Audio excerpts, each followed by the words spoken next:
हाँ जी, तो स्टार्ट करते हैं डिविजनल ट्रांसफ़र प्राइस। आज मैं आपको बताऊंगा कि डिविजनल ट्रांसफ़र प्राइस चैप्टर को आपको पढ़ना कैसे है, और इसमें मैं आपको बेकार टॉपिक कट करवा दूंगा। तो चलिए स्टार्ट करते हैं, और मैं आपको इंपॉर्टेंट क्वेश्चंस भी मार्क करवा दूंगा। तो चलिए देखो, सबसे पहले आपको क्या करना है, आपको अपना स्टडी मटेरियल अपने साथ रखना है, और साथ में आपको एक पेंसिल अपने साथ रखनी है, और आपको जो मैं कटवा रहा हूँ उसको आपको काटते जाना है। ठीक है, चलिए स्टार्ट करते हैं। तो देखिए, आपको जो भी मैं कहता जाऊँगा आपको कट करते जाना है। चाहो तो आप साइड में कुछ साइड में कट का निशान लगा सकते हो, वरना आप अपने आप से कट कर सकते हो। ये यूटिलिटी ऑफ ट्रांसफर प्राइस है। इसका मतलब होता है कि ऑब्जेक्टिव ऑफ ट्रांसफर प्राइस, मतलब हम ट्रांसफर प्राइस क्यों निकालते हैं, इसके क्या ऑब्जेक्टिव होते हैं। इसमें आपको क्या मार्क करना है, परफॉर्मेंस इवैल्यूएशन, एम्प्लॉय एंगेजमेंट या कंपनसेशन। हम एम्प्लॉयज़ की कंपनसेशन निकालने के लिए भी ट्रांसफर प्राइस कैलकुलेट करते हैं। टैक्सेशन के लिए भी काम आता है ट्रांसफर प्राइस। तो इसमें आपको ये हेडिंग्स याद करनी है, और साथ में क्या करना है, आप जो अतुल अग्रवाल के आप नोट्स यूज़ कर रहे हो ना, अतुल अग्रवाल के नोट्स में ना खाली दो चीज़ें इस चैप्टर के लिए, इस चैप्टर में ना दो चीज़ें इंपॉर्टेंट है। एक तो ऑब्जेक्टिव्स, वहाँ पे ऑब्जेक्टिव नाम से एक आंसर होगा, उसमें क्या करना आप, हेडिंग तो आपको ये लिख के आनी है परफॉर्मेंस इवैल्यूएशन, फिर उसमें जो अंदर का कंटेंट लिखोगे ना, अंदर का कंटेंट आपको अतुल के नोट से आपको देख लेना है। ठीक है, उसके नोट से आपको देख के यहीं लिख देना, चाहो तो यहीं पे लिख देना, एक एक लाइन का आंसर से यहीं लिख देना। ठीक है, तो ये आप कर लोगे। फिर उसके बाद इसको कट करो, और ये कट करो। ये एक सी टाइप का क्वेश्चन है, मतलब इसको एक बार करना, खाली एक बार करने के बाद फिर उसको नहीं करना। मतलब आपने फर्स्ट बार करना तो आपको कर लेना, वरना ये एग्ज़ाम के लिए बिल्कुल इंपॉर्टेंट नहीं है। तो ये बहुत ही आसान क्वेश्चन है, क्योंकि इसलिए इम्पोर्टेंट नहीं है, इसको कट कर दो। सी कैटेगरी का क्वेश्चन है ये, एक बार चाहो तो एक बार कर लेना है। ठीक है, अब यह है कॉन्सेप्ट इनसाइड। कॉन्सेप्ट इनसाइड में क्या बताया गया है कि मैनेजर बी जो है वो डिमोटिवेट हो जाएगा। ये आप क्वेश्चन जब करोगे ना, तो एक बार फर्स्ट टाइम कर लेना उस क्वेश्चन को, और उसमें आपको पता चल जाएगा कि मैनेजर भी डिमोटिवेट हो गया था, और बाकी सारा इसमें मैं समझा नहीं रहा हूँ आपको, खाली मैं बता रहा हूँ कि क्या क्या पढ़ना है। मार्केट बेस्ड ट्रांसफर प्राइस और नेगोशिएशन बेस्ड ट्रांसफर प्राइस ये कुछ नहीं है। इसमें क्या है, मार्केट बेस्ड में क्या होता है, मार्केट का जो प्राइस चल रहा होता है ना, उसी को ही हम ट्रांसफर प्राइस बुला देते हैं, मतलब बना देते हैं। फिर जो नेगोशिएशन बेस में हम कहते हैं कि डिवीजन मैनेजर अपने आप डिसाइड करेगा। तो ये हो गया ख़त्म। फिर कोस्ट बेस में ना बहुत आसान है, कि देखो मार्जिनल कोस्ट बेस में क्या होता है, वेरिएबल कोस्ट को हमें ट्रांसफर प्राइस यूज़ करना होता है। स्टैंडर्ड कोस्ट में क्या होता है, जैसे हम स्टैंडर्ड कोस्ट निकालते हैं, हम क्या करते हैं, बजटेड एक कोस्ट निकाल लेते हैं कि इतनी कोस्ट लगनी चाहिए, तो हम बजटेड जो कोस्ट होती है ना, उसको ही हम ट्रांसफर प्राइस सेट कर देते हैं। अब यहाँ पे क्या हो रहा है, मार्जिनल कॉस्ट में तो जो एक्चुअल हमारी वेरिएबल कॉस्ट लग रही है वो लेते हैं, बट स्टैंडर्ड कॉस्ट में क्या होता है, हमने जो स्टैंडर्ड कॉस्ट सेट करी है वो लेते हैं। फुल कॉस्ट में क्या होगा, हम मार्जिनल कॉस्ट प्लस जो हमारी फिक्स्ड कॉस्ट है वो लेंगे, दोनों लेंगे। ठीक है, अब फिर उसके बाद एक और आता है कॉस्ट प्लस मार्केट मार्कअप। तो इसमें क्या होगा, फुल कॉस्ट प्लस प्रॉफिट कर देंगे। ठीक है, तो एक स्टैंडर्ड कॉस्ट अलग हो गया एक तो। फिर उसके बाद आ जाता है ये वेरिएबल कॉस्ट बेस्ड, मतलब marginal cost based, full cost based, और कॉस्ट प्लस प्रॉफिट। तो वेरिएबल कॉस्ट वाले में वेरिएबल कॉस्ट ले लेंगे, उस फुल कॉस्ट वाले में variable cost plus fix cost ले लेंगे, और जो कॉस्ट प्लस ये है इसमें क्या करेंगे, फुल कॉस्ट मतलब कि variable cost plus fix cost plus profit margin ले लेंगे। ये इसमें कुछ ज़्यादा डीप जाने की ज़रूरत नहीं है, बस ये ऊपर ऊपर से समझना है। स्टैंडर्ड कॉस्ट में स्टैंडर्ड कॉस्ट लेते हैं। अब क्या है, ये देखो, इसको यहाँ से इतना कट करना है, यहाँ पे ट्रांसफर प्राइस है मार्केट प्राइस, जो हमारा मार्केट प्राइस होता है, बस इसको आप चाहो तो गोला कर सकते हो, सर्कल कर सकते हो, इसको आपको करना है तो। अब इनमें आप एडवांटेज याद कर सकते हो। जैसे कि पहला एडवांटेज हो गया कि डिमांड एंड सप्लाई डिटरमाइन करता है मार्केट प्राइस को, सो ये अनबायस्ड होता है। यहाँ पे अनबायस्ड वर्ड इंपॉर्टेंट एक कीवर्ड है। ठीक है, और इससे आपको याद भी रहेगा, आप ये अनबायस्ड वर्ड याद करना।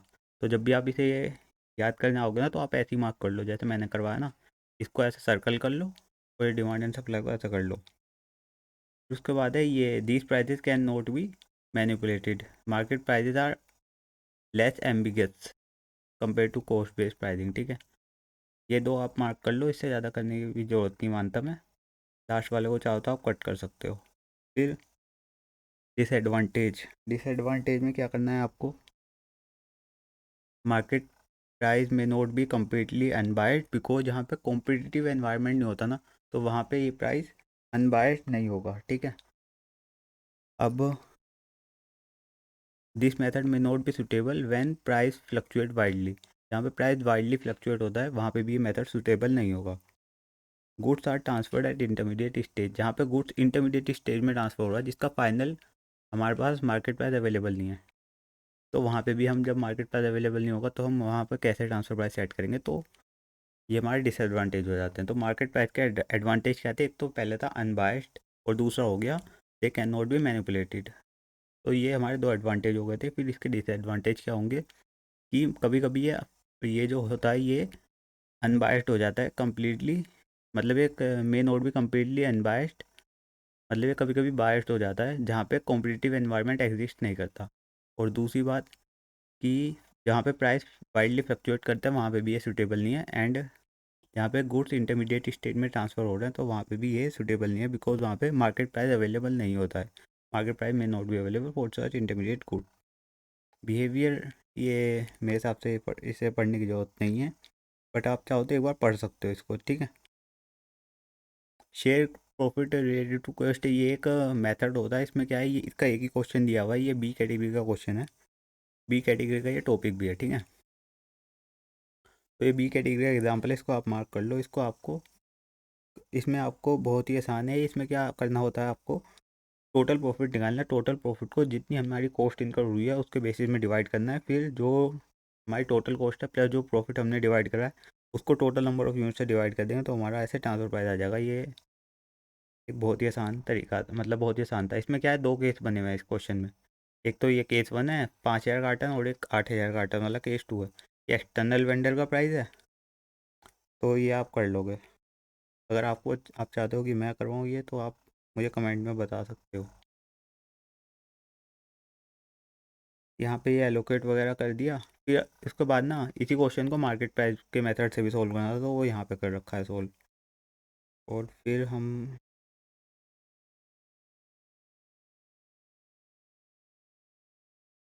यहाँ पर ये थोड़ी सी थ्योरी दे रखी है। अब जो है analysis of result, analysis of result में हमें कुछ नहीं करना होता। जो ऊपर हमने जो कैलकुलेशंस करके जो हमारे पास फिगर्स आई हैं, अमाउंट्स आई हैं, उसको हमें यहाँ पे डिस्क्राइब करना होता है। तो यहाँ पे अगर आप देखना चाहो तो यहाँ पे आप ये इतना मार्क कर सकते हो, ये आपको पढ़ लेना चाहिए, इतना मार्क करना चाहिए आपको, और इतना मार्क करना चाहिए।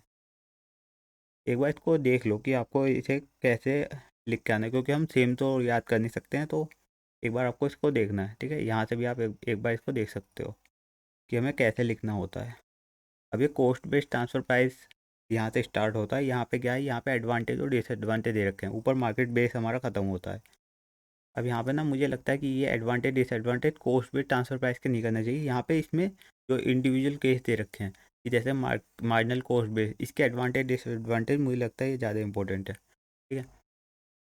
देखो मार्जिनल कॉस्ट बेस में सिंपल एडवांटेज क्या होगा, जब हमारे पास सप्लाई जो डिवीज़न है, सप्लाई डिवीज़न के पास एक्सेस कैपेसिटी होगी, तो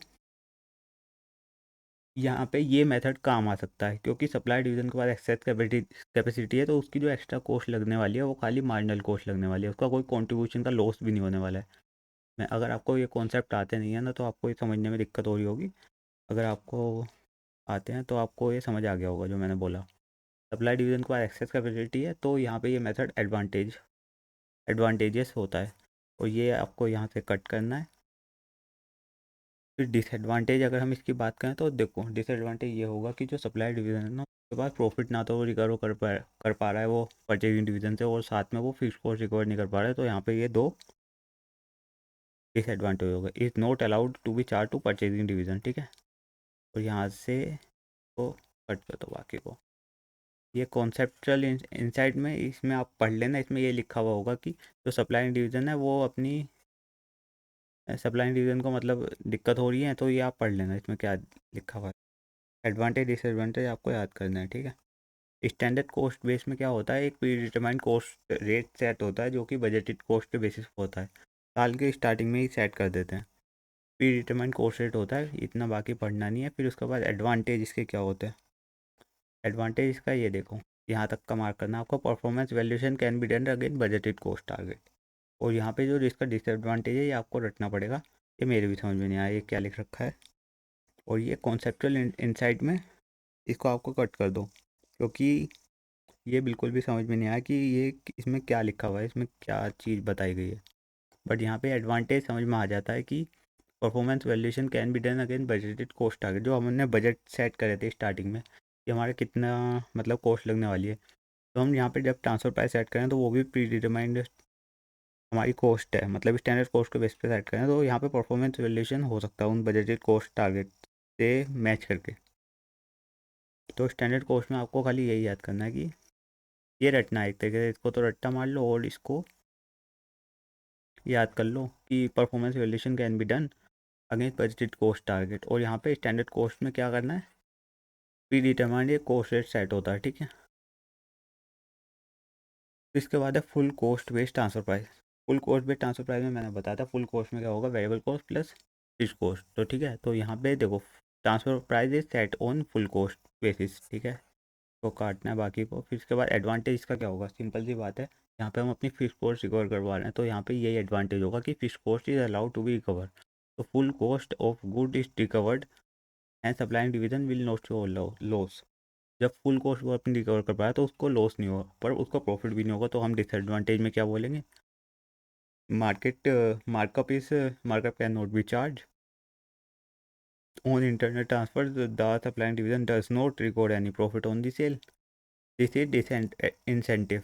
मतलब ये भी लिख सकते हैं, this can demotivate the supply division, ठीक है। अगर आपको कुछ मतलब अपनी भाषा में लिख सकते हैं, बट क्या है मेन चीज़ क्या थी, मेन चीज़ यहाँ पे ये लिखना था हमें कि मार्कअप यहाँ पे चार्ज नहीं कर सकते, ठीक है। मार्कअप यहाँ पे चार्ज नहीं कर सकते। अब मार्जिनल कॉस्ट की अगर हम बात करें, अगर मैं आपको रिवाइज करवाऊँ तो मार्जिनल कॉस्ट में हमने क्या पढ़ा था, वो हमारे लिए सूटेबल कब है, जब सप्लाई डिवीजन के पास एक्सेस कैपेसिटी है तब सूटेबल है। और वो उसका डिसएडवांटेज क्या होता है, वहाँ पे फिक्स्ड कॉस्ट एक तो रिकवर नहीं कर पाते, ना फिर ना ही मार्कअप रिकवर कर पाते। तो ये बात थी। अब हम देखें तो इतना हो गया। अब कॉस्ट प्लस मार्कअप के बेसिस पे आते हैं। देखो कॉस्ट प्लस मार्कअप में एडवांटेज क्या हो, सप्लाई डिवीजन ना अपना प्रॉफिट रिकवर कर पाएगा। देखो the supply division make a profit, this method address the incentive problem in full cost method. ये डिस्कस सब आपको काट दो। फुल कॉस्ट मेथड में जो प्रॉब्लम थी ना उसको इसने सोल्व कर दिया। वहाँ पे प्रॉब्लम क्या थी, मार्कअप रिकवर नहीं कर पा रहे थे हम, मार्कअप का मतलब प्रॉफिट।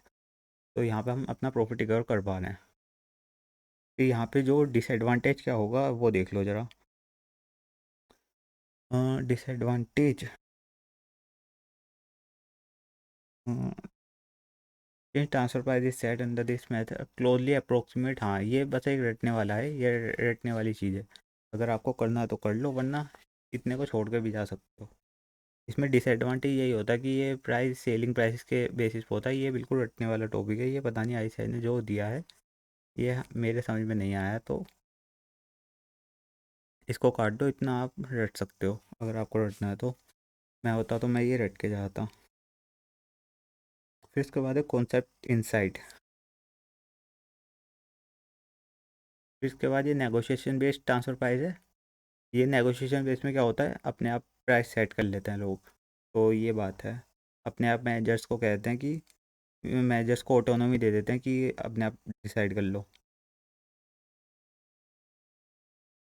अब है ट्रांसफ़र प्राइसिंग एंड गोल कांग्रेस। गोल कांग्रेस का मतलब होता है जब मैनेजर के जो गोल्स हैं, जब जहाँ पे मैनेजर डिसीजन ले रहा है अपने फेवर के लिए और उसी चीज़ में कंपनी का भी फ़ायदा है। मतलब मैनेजर का फ़ायदा, जहाँ पे मैनेजर का फ़ायदा है वहाँ पे कंपनी का भी फ़ायदा है, तो उसे गोल कांग्रेस बोलते हैं। अब range of transfer price, range transfer pricing देखो ये यहाँ से इतना पहली लाइन कट, ये दिस लीड टू सब ऑप्टिमाइजेशन ऑफ रिसोर्सेज। सब ऑप्टिमल यूटिलाइजेशन ऑफ रिसोर्स का मतलब जहाँ पे कंपनी का फ़ायदा नहीं होता ना, वहाँ पे मैनेजर डिसीजन लेके रिसोर्स अपने यूटिलाइज कर देता है, तो इससे रिसोर्सेज का ऑप्टिमम यूटिलाइजेशन नहीं होता, तो इसे सब ऑप्टिमल यूटिलाइजेशन बोलते हैं, ठीक है।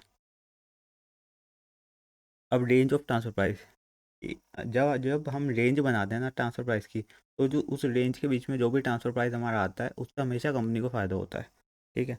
तो रेंज हम कैसे बनाते हैं, मिनिमम ट्रांसफ़र प्राइस सेट करते हैं। मिनिमम ट्रांसफ़र प्राइस क्या होता है, देखो मिनिमम ट्रांसफ़र प्राइस क्या होगा, जो सप्लाई डिवीज़न है, मैं अगर किसी को सामान बेचने जा रहा हूँ तो मैं क्या करूँगा, जैसे मान लो मुझे पेन बेचना है, अब मैं पेन बनाऊँगा तो मेरी मार्जिनल कॉस्ट लगेगी। मार्जिनल कॉस्ट मतलब वेरिएबल कॉस्ट, फिक्स कॉस्ट तो मेरी लगनी ही लगनी है, तो उसको मैं इग्नोर कर सकता हूँ। फिक्स्ड कॉस्ट में दोबारा बता देता हूँ, फिक्स्ड कॉस्ट मेरी लगनी है, उस पर मैं इग्नोर कर सकता हूँ, बट मेरी मार्जिनल कॉस्ट लगेगी, जैसे वेरिएबल कॉस्ट मेरी लगेगी, ठीक है। तो मैं वेरिएबल कॉस्ट अपनी रिकवर करूँगा, जैसे कि इस पेन को बनाने में जो मेरी वेरिएबल कॉस्ट लगने वाली है, ठीक है। तो मैं क्या कहूँगा, पहले वेरिएबल कॉस्ट दे दो भाई, फिर उसके बाद मैं कहूँगा मैं ना अभी 100% कैपेसिटी पे वर्क कर रहा हूँ। तो अगर मैं अभी ये पेन को मैं बाहर जाऊँगा ना, मैं अभी जैसे इस पेन को मैं बना दूँगा तो एकदम मेरा पेन बिक जाएगा। बट आप मेरे से आगे खरीदने, आप कह रहे हो कि मुझे दे दो, तो मैं क्या कहूँगा, मैं अपने कस्टमर को देने वाला था, पर मैं इंटरनल ट्रांसफ़र कर रहा हूँ, तो मैं जो कस्टमर से कंट्रीब्यूशन कमाता वो मैं आपसे चार्ज कर लूँगा। तो यहाँ पे हम कहेंगे कंट्रीब्यूशन लॉस, जो कि कंट्रीब्यूशन लॉस को हम अपॉर्चुनिटी कॉस्ट पर यूनिट के नाम से जानते हैं। और यहाँ पे हम मार्जिनल कॉस्ट, जो मैंने बताया मार्जिनल कॉस्ट का मतलब वेरिएबल कॉस्ट होता है, साथ में अगर कोई एडिशनल हमारी वेरिएबल कॉस्ट या एडिशनल कोई फिक्स्ड कॉस्ट नाम से कुछ भी लग रहा है, एडिशनल हमारी कोई फिक्स्ड कॉस्ट लग रही है तो हम उसे भी चार्ज करेंगे। हमेशा याद रखना है, एडिशनल अगर कोई लग रही है तो उसे चार्ज करेंगे, एडिशनल वाली चार्ज करेंगे, जो पहले से लगती हुई आ रही है उसको नहीं करेंगे, उससे कुछ मतलब नहीं है। एडिशनल अगर कोई इंटरनल ट्रांसफ़र करने पे लग रही है तो उसको कंसिडर कर सकते हैं, ठीक है। ये जनरली नहीं होती है क्वेश्चन में, पर अगर है तो उसको कंसिडर करना पड़ेगा, एडिशनल वाली फिक्स्ड कॉस्ट को हमेशा, ठीक है।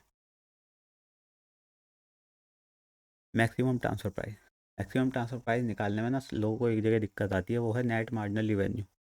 नेट मार्जिनल रिवेन्यू, अब नेट मार्जिनल रिवेन्यू मैं बता देता हूँ, जैसे कि एक डिवीज़न है ए, दूसरी डिवीज़न को बी को ट्रांसफ़र कर रही है।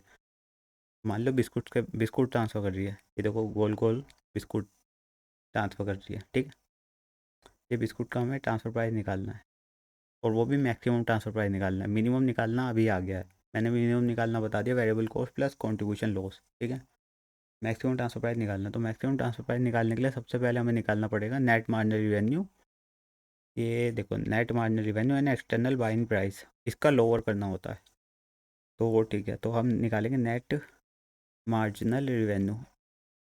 अब इसे निकालने का एक फॉर्मूला है कि जो परचेजिंग डिवीज़न है, जो अपना फाइनल प्रोडक्ट बना के बेचेगा, जैसे ये बिस्कुट बेच रहा था ए डिवीज़न, अब बी डिवीज़न क्या करेगा, बिस्कुट को पैकेट में पैक करके उसको बाहर बेच देगा। तो ये देखो बिस्कुट पैकेट में पैक हो गए, अब ये इसे मान लो 20 रुपये में बेच देगा। अब ये पैकेट की जो कॉस्ट थी, जो पैकेट की कॉस्ट थी मतलब पन्नी की जो कॉस्ट थी, वो थी 5 रुपीज़ की। तो नेट मार्जिनल रिवेन्यू क्या आया, देखो नेट मार्जिनल रिवेन्यू आया 20 माइनस 5 इजिकल टू 15। अब बी डिवीज़न कहेगा भाई साहब 20 रुपये का मेरा बिका प्रोडक्ट, 20 रुपये का मैंने प्रोडक्ट बेचा, 5 रुपये की मेरा 5 रुपये का मेरा पैकेजिंग का खर्चा हो गया, बचे 15 रुपये। अब मैं तुम्हें ये 15 रुपये दे सकता हूँ, इससे ऊपर अगर मैं तुम्हें 16 रुपये दूंगा तो मेरा लॉस हो जाएगा, समझ रहे हो। 20 रुपये थे, 20 रुपये मिलने हैं, मतलब बिस्कुट बनाने के बाद बेचने के बाद 20 रुपये मिलने हैं। अब 5 रुपये तो उससे हमारा पन्नी का खर्चा आ जाएगा, जो जिसमें वो बिस्कुट पैक होंगे। फिर उसके बाद जितने पैसे बचेंगे, जैसे कि हमारे 15 रुपये बचे हैं, तो -15 करके हमारा प्रॉफिट आ जाएगा 0। समझ गए, net marginal revenue, net marginal revenue हमारे यहाँ पे 15 आ रहा है। अब अगर मैं 15 पे कर देगा, अगर वो जो बी है, बी डिवीज़न, वो 15 रुपये पे कर देगा ए को, तो उसका प्रॉफिट 0 आएगा। पर अगर वो कहेगा, ये कह रहा है एक काम करो 16 पे करो, वो कहेगा 16 पे करो, तो इससे क्या होगा, उससे हमारे एक लॉस आ जाएगा -1, ठीक है। उससे हमारा क्या आ जाएगा, -1 का हमारा प्रॉफिट आ जाएगा, मतलब एक तरीके से लॉस आ जाएगा 1 रुपीज़ का, ठीक है। तो बी डिवीज़न कहेगा मैं अपना लॉस क्यों करवाऊँ, मैं बेचता ही नहीं कहीं भी, ठीक है। तो वो हद से हद कहाँ तक जा सकता है, हद से हद वो जाएगा -15 तक, हद से हद वो -15 तक जाएगा, उससे ऊपर पे नहीं करेगा। तो इसे बोलते हैं नेट मार्जिनल रिवेन्यू। तो नेट मार्जिनल रिवेन्यू को रटने का एक तरीका है, मतलब इसे रटने का एक तरीका है, जो परचेजिंग डिवीज़न है, जो परचेजिंग डिवीज़न है जितने पे वो अपना प्रोडक्ट सेल कर रही है, परचेजिंग डिवीज़न है जो प्रोडक्ट सेल कर रही है, उसमें से बाकी सारे खर्चे घटा दो, बाकी सारे खर्चे लेस कर दो, एक्सेप्ट जिस कंपोनेंट की हम कॉस्ट निकाल लें। यहाँ पे हम बिस्कुट की कॉस्ट निकाल लेते, तो बिस्कुट की कॉस्ट हम माइनस नहीं करेंगे, बाकी सारे चीज़ों की हम कॉस्ट माइनस कर देंगे। तो यहाँ पे 20 माइनस हमने 15 करा था, तो 15, 20 माइनस 5 करा था, तो 15 रुपीज़ का हमारा नेट मार्जिनल रिवेन्यू आया। अब मान लो अगर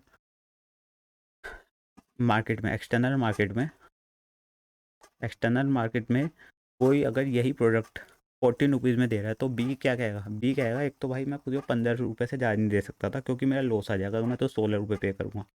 तो बी ने क्या कहा, एक काम करो, मैं 1500 ऊपर तो दे नहीं सकता, पर एक बात है कि बाहर वाला मुझे 14 में दे रहा है, बाहर वाला मुझे 14 में दे रहा है, तो मैं 14 रुपीज़ पे करके मैं 14 में ख़रीद लूँगा। तो हम क्या कहेंगे, दो फॉर्मूला, मतलब दो वैल्यू आई हमारे पास, net marginal revenue, external buying price, इन दोनों का लोअर करना होगा। तो हमने क्या सीखा, एक तो बी जो है वो अपना नुकसान नहीं करना चाहता, तो इसलिए वो नेट मार्जिनल रिवेन्यू से ऊपर पे नहीं करेगा, जितना नेट मार्जिनल रिवेन्यू आ रहा है उससे ऊपर पे नहीं करेगा। और अगर बाहर कहीं सस्ते में मिल रहा है तो और ज़्यादा सस्ते में खरीदना चाहेगा। तो lower of net marginal revenue और external buying price, lower of net marginal revenue, external buying price, 5 बार बोलेंगे सब, वीडियो पोस्ट करके 5 बार बोलना, lower of net marginal revenue and external buying price.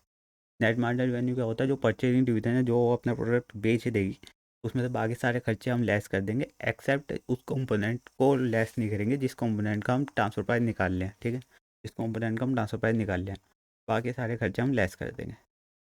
अब आ जाते हैं, ये एक हमारा कौन सा एग्जांपल है, ये एग्जांपल हमारा सी कैटेगरी का है, ये सी कैटेगरी का एग्जांपल है। इसको चाहो तो एक बार कर लेना, वरना नहीं भी करोगे तो भी चलेगा, ये बहुत ही आसान है।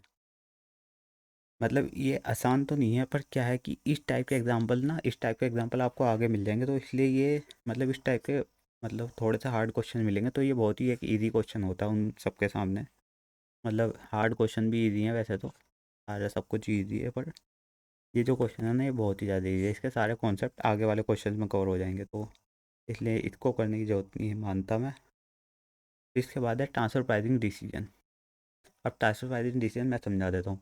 हमने पढ़ा था range of transfer price, range of transfer price का मतलब मिनिमम ट्रांसफ़र प्राइस निकालने का फॉर्मूला मैंने बताया था कि अगर variable cost plus contribution loss, variable cost plus contribution loss. अब अगर हमारे पास एक्सेस कैपेसिटी है, हमारे पास एक्सेस कैपेसिटी है, तो हमारा कंट्रीब्यूशन का लॉस नहीं होगा, तो यहाँ पे क्या होगा, हमारा खाली मार्जिनल कॉस्ट होगा, ठीक है। अब इन्होंने क्या कहा, अगर सप्लाइंग डिवीजन फुल कैपेसिटी पे वर्क कर रहा है, मतलब एक्सेस कैपेसिटी नहीं है, तो क्या होगा, marginal cost plus contribution loss, यहाँ पे marginal cost plus contribution loss हो जाएगा, ठीक है।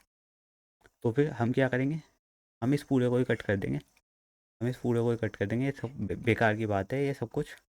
हमने तो एक फॉर्मूला याद कर लिया, marginal cost plus contribution loss. अगर हमारे पास एक्सेस कैपेसिटी होगी तो हमारा कोई भी कंट्रीब्यूशन लॉस नहीं होगा, तो वहाँ पे खाली मार्जिनल कॉस्ट हो जाएगा हमारा, ठीक है। तो marginal cost plus contribution loss, तो अगर हमारे पास एक्सेस कैपेसिटी है, मतलब एक्सेस कैपेसिटी है, तो हमारे पास कोई भी कंट्रीब्यूशन का लॉस नहीं होगा, तो यहाँ पे ये कंट्रीब्यूशन लॉस कुछ ही नहीं होगा, तो खाली मार्जिनल कॉस्ट बन जाएगा फॉर्मूला। और अगर हमारे पास एक्सेस कैपेसिटी नहीं है तो marginal cost plus contribution loss, हम ऐसे कर देंगे। ये फालतू की इतनी ज़्यादा चोरी लिखने की ज़रूरत नहीं थी। और यहाँ पे जो मैक्सिमम ट्रांसफर प्राइस का फॉर्मूला है वो तो हमेशा ये सेम ही रहेगा, lower of net marginal revenue और external buying price, lower of net marginal revenue और external buying price, because maximum transfer price हम निकालते हैं परचेजिंग डिवीज़न के हिसाब से, और जो मिनिमम ट्रांसफर प्राइस निकालते हैं वो हम सप्लाई डिवीज़न के हिसाब से निकालते हैं। अब एग्जांपल, ये ए कैटेगरी का एग्जांपल है।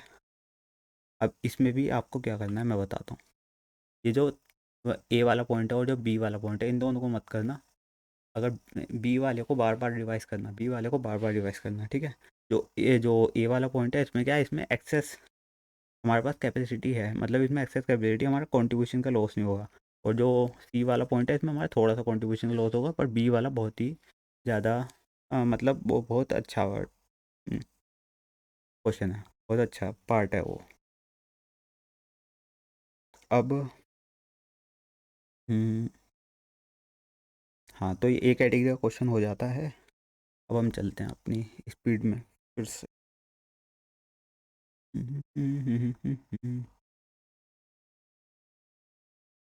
तो मैंने बताया आपको कि क्या क्या करना था। अब ये आते हैं डिफरेंट डिमांड लेवल, कट। ये डिफरेंट डिमांड लेवल में कुछ नहीं है, ये अगर जैसे कभी कभी हमारी फिक्स्ड कॉस्ट भी एक्स्ट्रा लगनी होती है, तो इसमें यही बताया गया है खाली, ठीक है। और मैं एक बार वो फर्स्ट क्वेश्चन में ना मैं एक चीज़ और बता देता हूँ। फर्स्ट क्वेश्चन में ना ये स्टेटमेंट ऑफ आर्स नीडिड, ये हमें बनाना होता है, ठीक है। स्टेटमेंट ऑफ आर्स नीडिड बनाना होगा हमें, चाहे कोई सा भी केस हो, तो इसलिए ये हमें बनाना होगा, मतलब एक बार बनाना है, ऐसे बार बार नहीं बनाना। पर अगर हमसे खाली वो 8,000 वाले केस ही पूछ लिया, मतलब क्वेश्चन में खाली 8,000 वाला केस ही पूछ लिया, तो आपको ये बनाना पड़ेगा, ठीक है। फिर आपको वो जैसा केस में सोल्व कर रखा है ना, ये ऐसे ये यहाँ से ऐसे सोल्व कर देना, ठीक है। और वर्किंग नोट्स तो बना के आनी होते हैं, आपको पता ही होगा SCMP में, ठीक है, वो तो FR में बना के आने होते हैं, तो देख लेना। प्रपोज़ल कहाँ पे आ गए हम?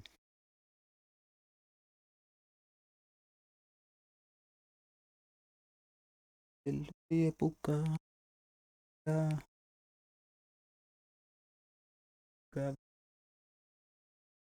ये कैटेगरी, ठीक है,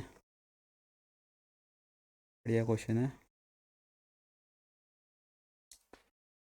अब proposal to resolve transfer pricing conflict 8.23 पे आ जाओ।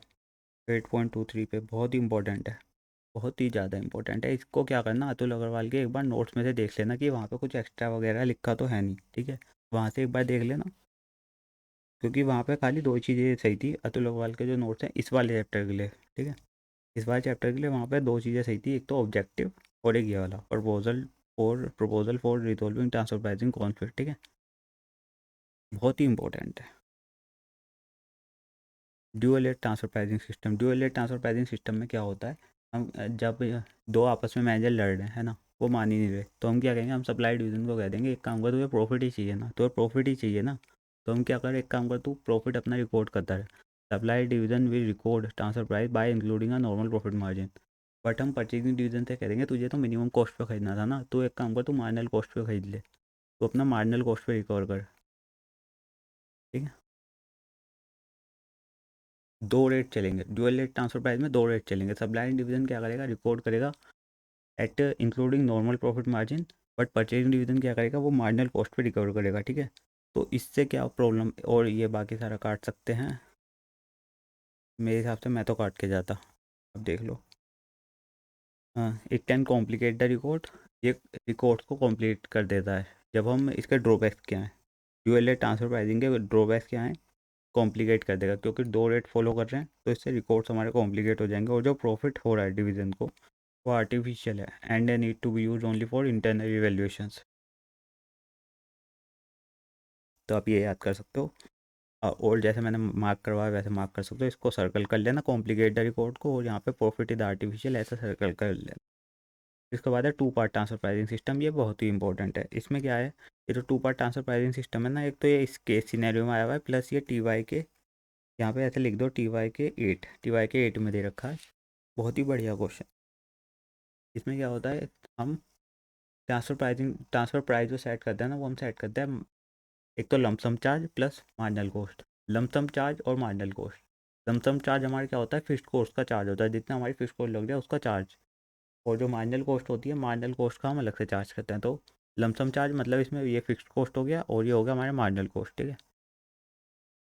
तो इसमें खाली यही था, और इसको आप चाहो तो एक बार रीड कर लेना, अगर आपको कुछ सही सा लगा तो इसको आप लिख के आ सकते हो, ठीक है।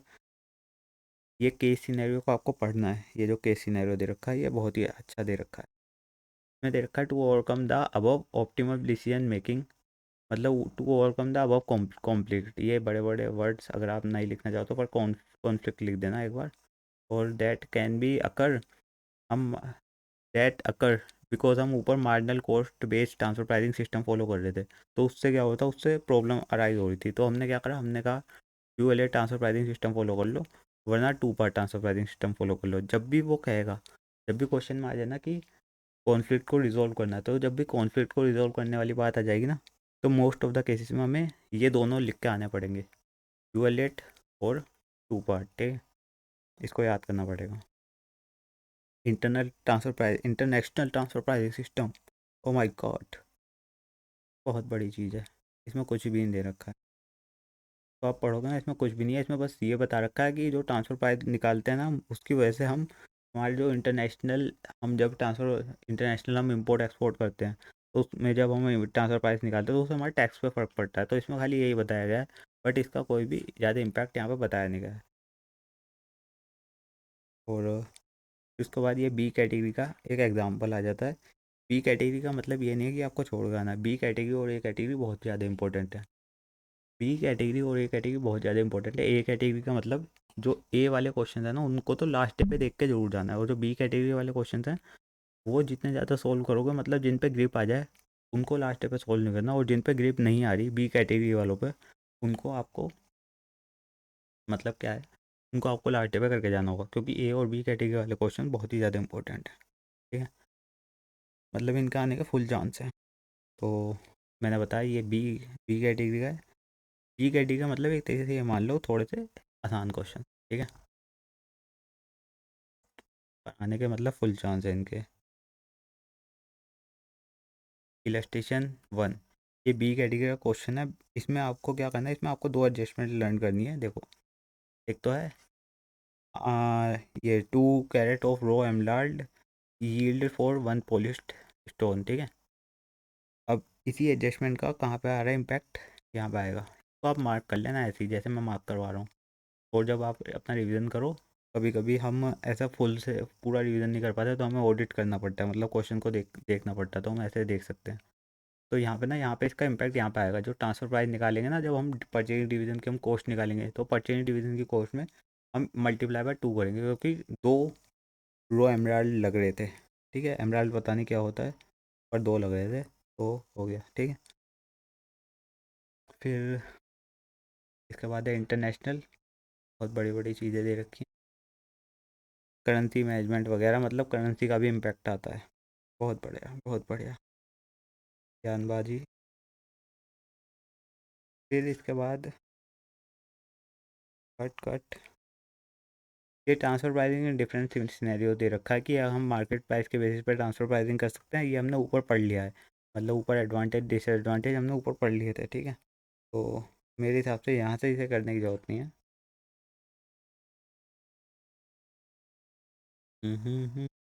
तेरा ये बुक,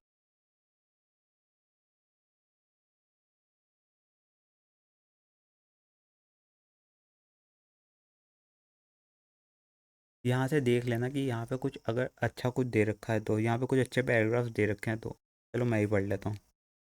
डिविजनल का जब कॉन्फ्लिक्ट होता है, तो हम दो चीज़ अपनाते हैं।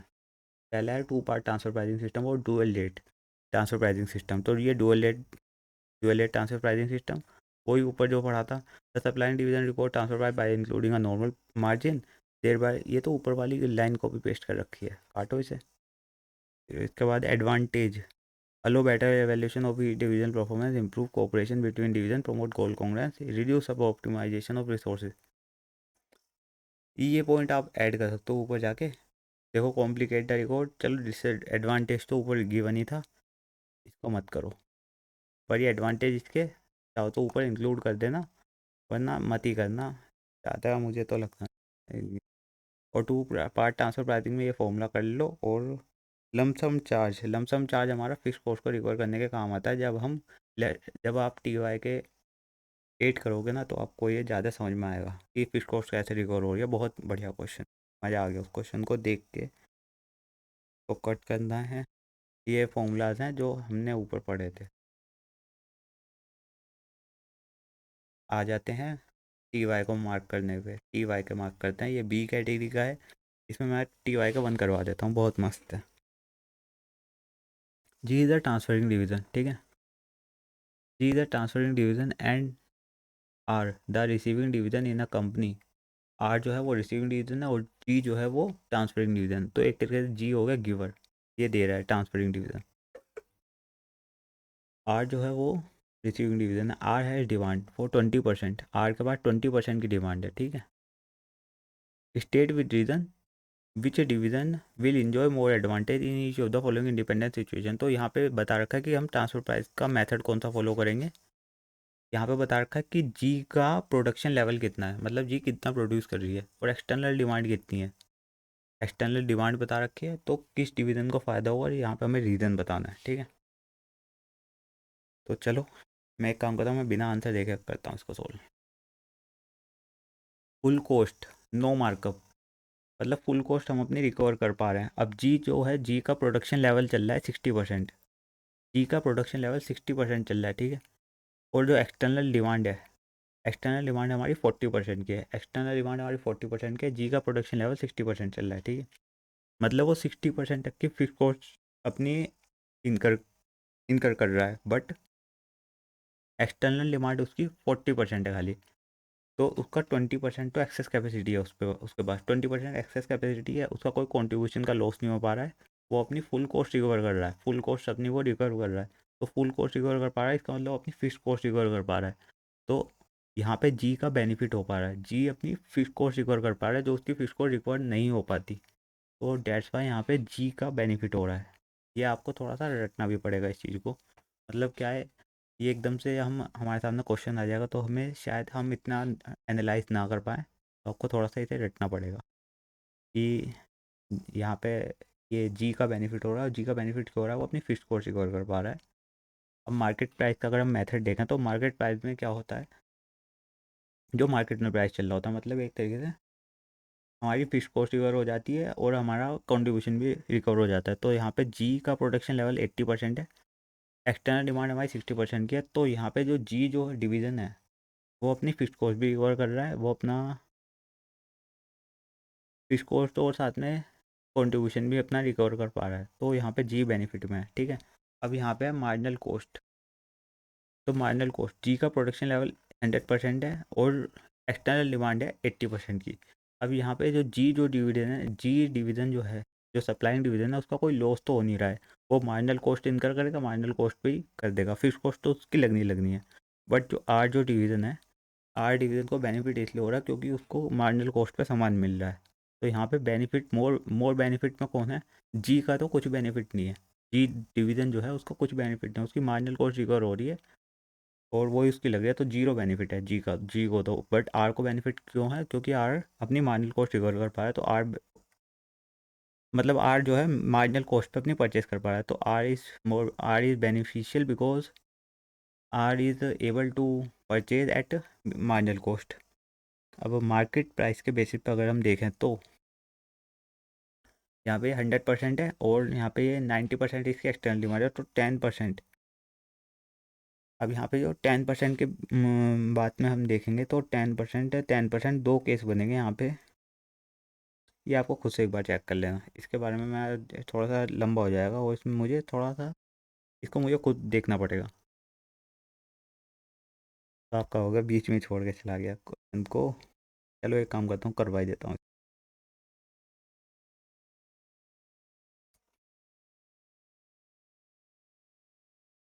10% एक्सटर्नल,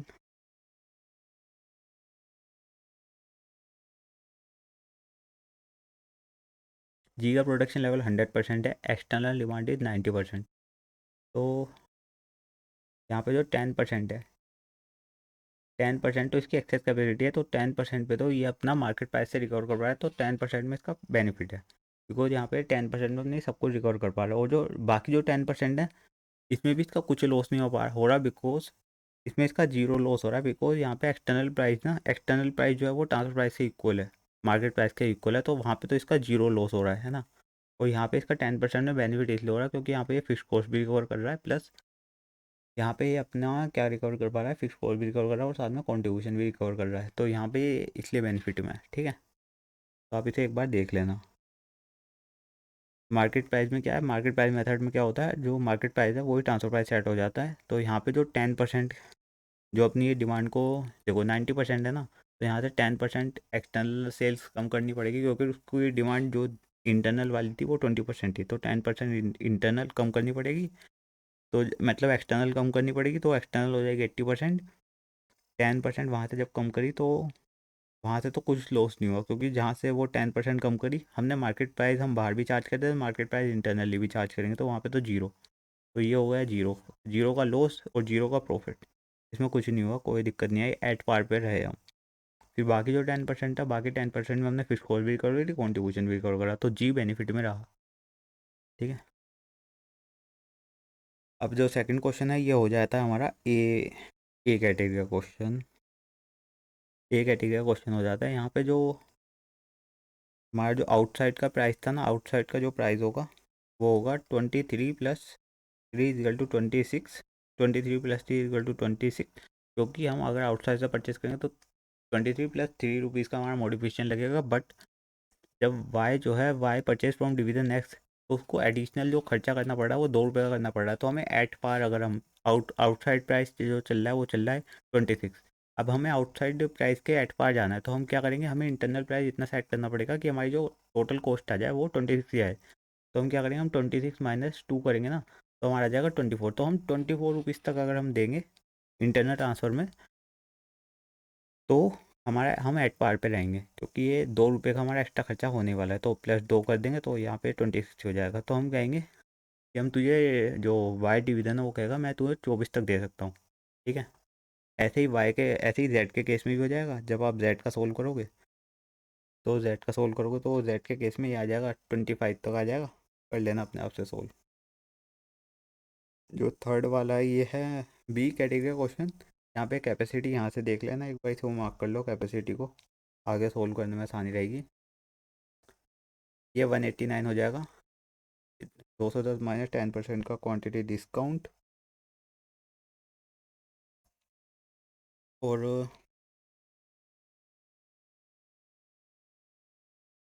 ये जो सिचुएशन 2 जो है, ये सिचुएशन 3 के साथ कुछ ऐसे इंटरकनेक्टेड थी ये सिचुएशन। तो एक बार आंसर, अगर आपको कुछ दिक्कत है तो एक बार आंसर पढ़ लेना, ठीक है। मतलब यहाँ पे जो कंडीशंस थी ना ऊपर, उसी वो कंडीशन शायद नीचे भी आ रही हैं, तो एक बार देख लेना। फिर उसके बाद है बिहेवियरल वाला पार्ट, ये है बी कैटेगरी का क्वेश्चन।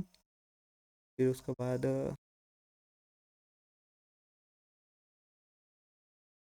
बी कैटेगरी, और यहाँ पे कुछ बताने लायक तो नहीं। ये अच्छा क्वेश्चन है वैसे। ये जो है ये नवंबर इसी अटैम्प्ट में आया था, नवंबर 2022 अटैम्प्ट, इस अटैम्प्ट में। देख लेना, मतलब बहुत ही मतलब सेम टू सेम है, बहुत काफ़ी कुछ सेम है इस क्वेश्चन में जो आया था, ठीक है। तो ये ए कैटेगरी का क्वेश्चन, ये बहुत अच्छा क्वेश्चन है, ए कैटेगरी है। और इसमें क्या है, इसमें अगर हम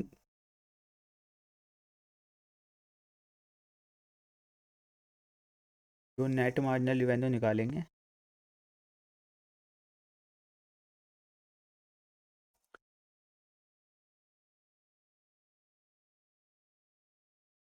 इसमें नेट मार्जिनल रिवेन्यू आप निकालोगे ना जब, तो जो स्विच परचेज इंटरनली है इसको आप इग्नोर करोगे सबसे पहले तो।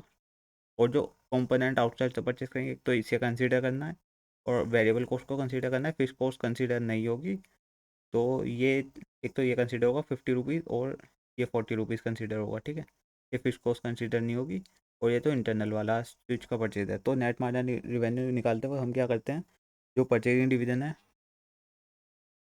अ, जो परचेजिंग डिवीजन है वो जितने प्रोडक्ट को सेल कर रहा है उसमें से बाकी सारे हम एक्सपेंसेस लेस कर देते हैं, एक्सक्लूडिंग जो हमारा कंपोनेंट होता है जिसका हम प्राइस निकाल लें। तो यहाँ पे हम इसका ट्रांसफ़र प्राइस निकालना है, स्विच का ट्रांसफ़र प्राइस निकालना है, तो यहाँ पे हम स्विच की जो कॉस्ट है उसको हम लेस नहीं करेंगे। तो हम खाली लेस करेंगे ये जो कंपोनेंट्स, अदर कंपोनेंट था आउटसाइड परचेज कर रहे हैं, और साथ में अदर वेरिएबल कॉस्ट है, खाली ये दो करेंगे, इसको नहीं करेंगे।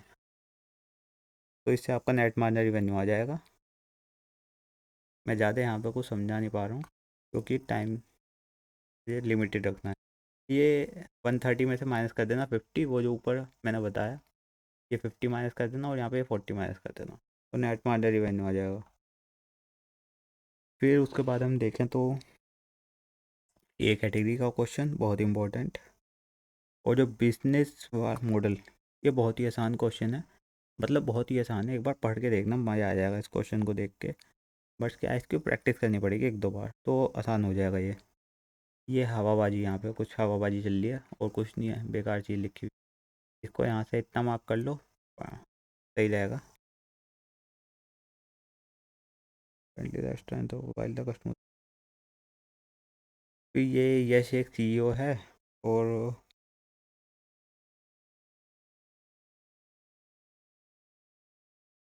ये इतना यहाँ से कट करना है। एक बार इसको आपको पढ़ना है, ठीक है। ये रीड करने का खाली, ज़्यादा कुछ नहीं है इसमें। ये डिटेल्स काम भी नहीं आने वाली है। ये इतना कट करा, ये मतलब अगले अगली बार में आपको पढ़ना नहीं है। एक बार पढ़ना चाह रहे हो, फर्स्ट टाइम पढ़ना चाह रहे हो तो पढ़ लेना इस क्वेश्चन को, ठीक है। पूरा पढ़ लेना, पर अगली बार मत जाना इस जो मैं कटवा रहा हूँ उस चीज़ को मत पढ़ना।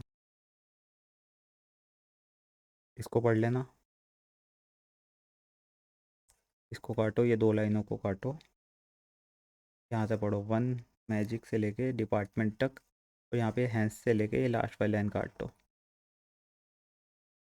फिर यहाँ से इतना मार्क करो कि ये वेरिएबल कॉस्ट होती है हमारी, वेरिएबल कॉस्ट होंगी ये ट्रेनिंग सप्लाई और ट्रेनिंग लंच, ट्रेनिंग सप्लाई और ट्रेनिंग लंच। कभी कभी लोग जो है इसे टेलीफोन को भी वेरिएबल कॉस्ट समझ लेते हैं, पर ये नहीं होगा, ठीक है, इसमें आपको रटना ही पड़ेगा, क्योंकि इसमें हम अपनी एजम्पशन डाल के आएंगे तो आंसर गलत हो जाएगा। जो आईसीआई का आंसर हमें वैसे ही लिखना होता है, ठीक है।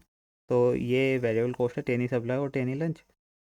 तो आप एज्यूम मत करना कि ये जो टेलीफोन है ये हमारी वेरिएबल कॉस्ट है, हमारी फिक्स कॉस्ट है, तो ये फिक्स कॉस्ट हो गई ऊपर की सारी, और इसी बेसिस पे आपको सोल्व करना है। ये हमारी बजटेड कॉस्ट हो गई है, ये हमारी एक्चुअल कॉस्ट हो गई, तो इसमें यही बताया गया है कि हमारी एक्चुअल कॉस्ट ज़्यादा लग गई थी, बजटेड कॉस्ट कम थी। तो इस वजह से ना दो डिपार्टमेंट आपस में लड़ रहे थे, और साथ में एक ट्रेनिंग डिपार्टमेंट है वो ट्रेनिंग प्रोवाइड करा रहा था। तो यहाँ पे दो डिपार्टमेंट है, कंसल्टेंट और कस्टमर सर्विस। जो कस्टमर सर्विस था उसने अपनी 20 ट्रेनिंग कम ली थी, तो 20 ट्रेनिंग जब उसने कम ली थी ना, तो जो फिक्स्ड कॉस्ट थी, जो यहाँ पे जो फिक्स्ड कॉस्ट है, ठीक है, ये फिक्स्ड कॉस्ट उस वजह से ना कस्टमर सर्विस डिपार्टमेंट में कम एलोकेट हुई, और जो कंसल्टेंट डिपार्टमेंट है उसमें ज़्यादा एलोकेट हो गई, बिकॉज हम एक्चुअल ट्रेनिंग के बेसिस पे हम कॉस्ट को एलोकेट कर रहे थे, जबकि हमें जो फिक्स्ड कॉस्ट है उसको बजटेड के बेसिस पे करना चाहिए, और जो वेरिएबल कॉस्ट है उसको एक्चुअल के बेसिस पे करना चाहिए। ये अभी हम जब आप इसका आंसर पढ़ोगे ना तो आपको पता चलेगा। अभी आप बस खाली सुन लो जो मैं बता रहा हूँ, ठीक है। फिर उसके बाद ये पढ़ लो एक बार, इसमें कोई दिक्कत नहीं है, ये पढ़ लेना, ये सारा ही पढ़ना है आपको, तो ये सारा पढ़ना है, ठीक है। ये सारा पढ़ना है, इसमें यही बताया गया है कि जो यश जो सीईओ है वो अपना इन हाउस ट्रेनिंग करवाना चाह रहा था, बट बहुत सारे खर्चे बढ़ गए थे, और ट्रेनिंग डिपार्टमेंट ने उस खर्चों का हिसाब भी दिया, तो वो सब कुछ है। अब यहाँ पे पहली बात बताई हुई है कि हमें थ्रेट्स बताने हैं जो उस गोल कांग्रेस के लिए थ्रेट्स थे। सबसे पहले इसे मार्क करो, ये जो 9th वाला है ये एक क्वेश्चन है। अब हम इस 8th वाले क्वेश्चन को पूरा सॉल्व करेंगे, ठीक है।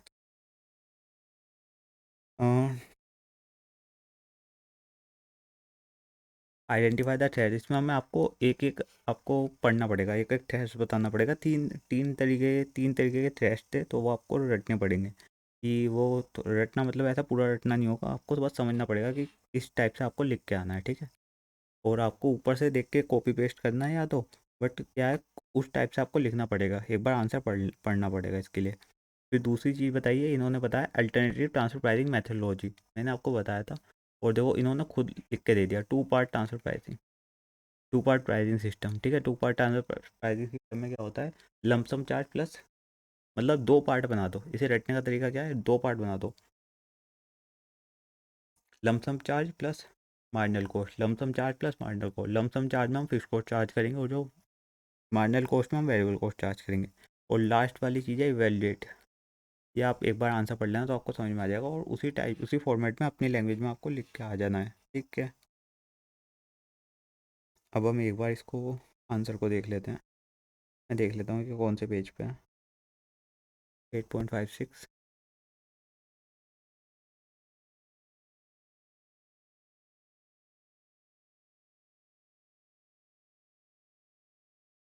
Test to goal congruence, test to goal congruence due to internal transfer pricing R, मतलब गोल कांग्रेस को थ्रेट्स क्या है, गोल कांग्रेस का मतलब होता है जो जब हमारे मैनेजर्स के गोल कंपनी के गोल का लाइन नहीं होते, तो डैश वाई इसको गोल थ्रेट्स टू गोल कांग्रेस बोलते हैं, ठीक है।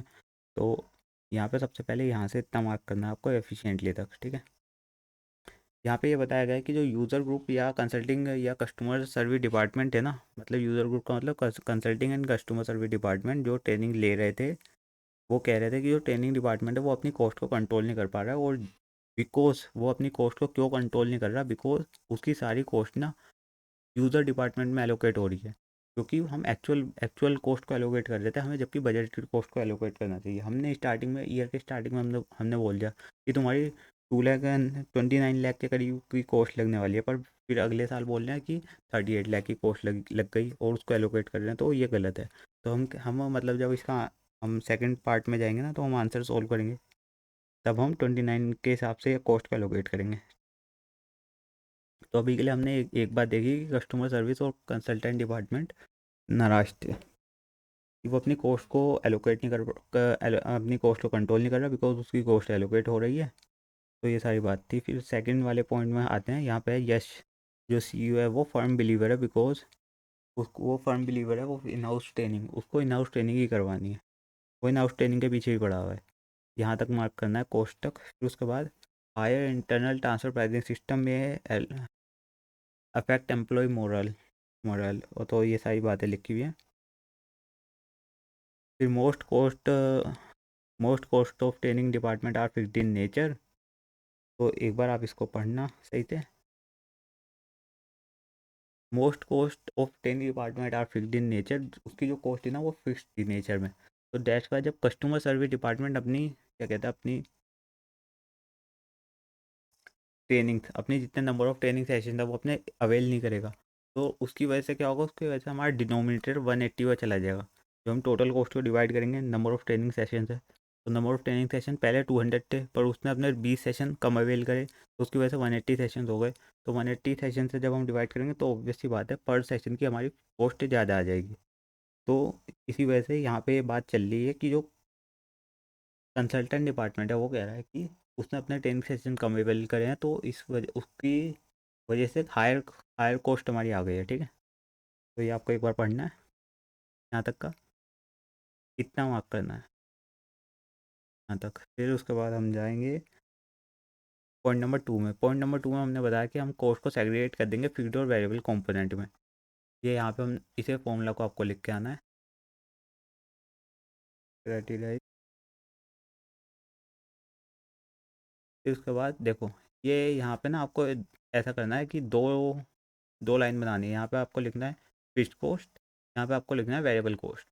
फिर यहाँ पे ना जो ट्रेनिंग सप्लाई है यहाँ पे 50,000, और यहाँ पे 1 2 3 1 लाख। ठीक है, यहाँ पे ये नहीं लिखना 50,000 1 लाख, और ये यहाँ पे इधर की साइड आ जाएगा क्या कहते हैं 28,10,000, और यहाँ पे आ जाए वो यहाँ इधर की साइड आ जाएगा 1,50,000, 1,50,000, और इधर की साइड आ जाएगा 28,10,000। तो समझो एक ही टेबल में हमने वेरिएबल कॉस्ट और फिक्स कॉस्ट को कैलकुलेट कर लिया, क्योंकि ये क्या करेंगे अब ये नीचे ये चीज़ अपने आप कैलकुलेट करके दिखाएंगे, तो ऐसा नहीं है करना चाहिए, वरना आप चाहो तो ICI का मेथड भी फॉलो कर सकते हो, उसमें भी कोई दिक्कत नहीं है। मैंने तो आपको एक अल्टरनेटिव सॉल्यूशन दिया। ठीक है, तो टोटल फिक्स्ड एक्सपेंस कितने हो गए थे, टोटल फिक्स्ड एक्सपेंस हो गए 28,10,000 के। और देखो हमने बजटेड यूज़ करा है यहाँ पे, तो बजटेड जो हमारी फिक्स कॉस्ट थी वो थी 28,10,000 की, और जो बजटेड वेरिएबल एक्सपेंस थे वो थे 1,50,000 के। अब हम बजटेड कॉस्ट को ही एलोकेट करेंगे, हम एक्चुअल कॉस्ट को एलोकेट नहीं करेंगे। जो एक्चुअल कॉस्ट है ना वो ट्रेनिंग डिपार्टमेंट अपने आप झेलेगा, हम कहेंगे बजटेड कॉस्ट को हम एलोकेट कर रहे हैं। ठीक है, और बजटेड कॉस्ट को एलोकेट करते वक्त भी एक बहुत ही अच्छी पॉइंट का हमें ध्यान रखना है। देखो मैं दिखाता हूँ, हमेशा याद रखना जब हम फिक्स कॉस्ट को एलोकेट करेंगे तो हम बजटेड ट्रेनिंग सेशन लेंगे। देखो इसको स्टार मार्क कर लो यहाँ से, और यहाँ पे इसको स्टार मार्क कर लो कि यहाँ पे जब हम वेरिएबल कॉस्ट को एलोकेट करेंगे तो हम एक्चुअल ट्रेनिंग सेशन लेंगे, बिकॉज जब हम फिक्स कॉस्ट को एलोकेट कर रहे हैं तो फिक्स कॉस्ट को हमने कह दिया था कि जैसे कस्टमर सर्विस और कंसल्टेंट डिपार्टमेंट दोनों ने कह दिया था कि हम 100 सेशन लेंगे, मतलब 200 सेशन लेंगे, है ना। फिर बाद में कोई अपना सेशन कम लेगा तो फिक्स कॉस्ट तो लगनी है। तो दैट्स वाई हम कहेंगे भाई तूने शुरुआत में कह देता कि तू 100 ट्रेनिंग सेशन लेगा, तो हम तेरे बजटेड सेशन के बेसिस पे ही फिक्स कॉस्ट को चार्ज करेंगे। तो यहाँ पे हम एक्चुअल नहीं, हम बजटेड यूज़ करेंगे, बट वेरिएबल कॉस्ट में हम एक्चुअल इसलिए लेंगे बिकॉज वेरिएबल कॉस्ट हमारी नंबर ऑफ सेशंस के बेसिस पे है। मतलब अगर वो सेशन सेशन अवेल करेगा तो वेरिएबल कॉस्ट लगेगी, अगर वो सेशन अवेल नहीं करेगा तो वेरिएबल कॉस्ट नहीं लगेगी। तो यहाँ पे हमने एक्चुअल के बेसिस पे लिया है, तो ये चीज़ आपको देखनी है। बजटेड, देखो फिक्स कॉस्ट में बजटेड, वेरिएबल कॉस्ट में वेरिएबल कॉस्ट में हम देख लो एक्चुअल ट्रेनिंग सेशन ले रहे हैं, तो फिक्स कॉस्ट में हम बजटेड ले रहे हैं। इसको आपको स्टार मार्क करना है इन पॉइंट्स को, तो इससे आपको और बेनिफिट मिलेगी, इससे आपका रिवीजन जो है आसान हो जाएगा। यहाँ पे ये 14,50,000 नहीं 14,050 ऐसे आया, 28,10,000 divided by 200 session. Fixed cost का एलोकेशन रेट आ गया था, total fix cost divide by budgeted sessions हमारे 200 थे, और यहाँ पे आ जाएगा 750, 1,50,000 डिवाइड बाई 200 करके। तो हम कह देंगे कि हम इस टाइप से हम कॉस्ट को एलोकेट कर देंगे, और जो बाकी सारी कॉस्ट है वो ट्रेनिंग डिपार्टमेंट अपना झेलेगा, हम तो बजटेड कॉस्ट को एलोकेट करेंगे। और जो एक्चुअल कॉस्ट लगी है, एक्चुअल कॉस्ट और बजटेड कॉस्ट के बीच का डिफरेंस वो ट्रेनिंग डिपार्टमेंट अपना आप झेलेगा, हमें उससे कोई लेना देना नहीं है। हम तो कह देंगे कि हम ऐसे कॉस्ट को एलोकेट करेंगे। तो हमने बता दिया कि अनएलोकेटेड एक्सपेंस कितना बचेगा, ये बचेगा, हमने नीचे कैलकुलेट करके दिया।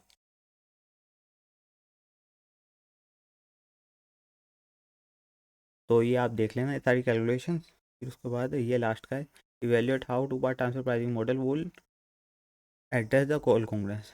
तो ये आप देख लेना, इसमें जो हमने ऊपर थ्रेड्स बताए थे ना, वो सारे थ्रेड्स यहाँ पे कवर हो जाते हैं। देखो मैं आपको एक बार पढ़वा देता हूँ। Since the transfer prices are based on budget, the training department would be more cost conscious. अब जो है वो ट्रांसफर प्राइस जो सेट हो रहे हैं वो बजट के हिसाब से सेट हो रहे हैं, तो ट्रेनिंग डिपार्टमेंट वो कॉस्ट कॉन्शियस हो जाएगा, बिकॉज उसकी जो अनएलोकेटेड कॉस्ट है वो उसको झेलनी पड़ेगी। देखो ये बात है। The transfer pricing unallocated expense जो है 8,80,000 का would be borne by training department, वो ट्रेनिंग डिपार्टमेंट ही बोर्न करेगा। और as given in the question में उसने ट्रेनिंग डिपार्टमेंट ने ना बहुत सारे बहाने बता दिए थे कि मैंने नया ट्रेनिंग वगैरह हायर करा, नया डेप्रीशिएशन एक्सपेंस लग रहा है मेरा, क्योंकि उसने कुछ नया fixed expense fixed cost incur करी थी। तो ये सारी उसने बहाने बताए थे। तो ये सारी चीज़ें हैं। तो ये आप एक बार पढ़ लेना, बहुत आसान है। ये मैंने आपको फर्स्ट पॉइंट करवाया। सेकंड पॉइंट पे आते हैं। Internal transfer price of 14,800 per session is still higher than outside.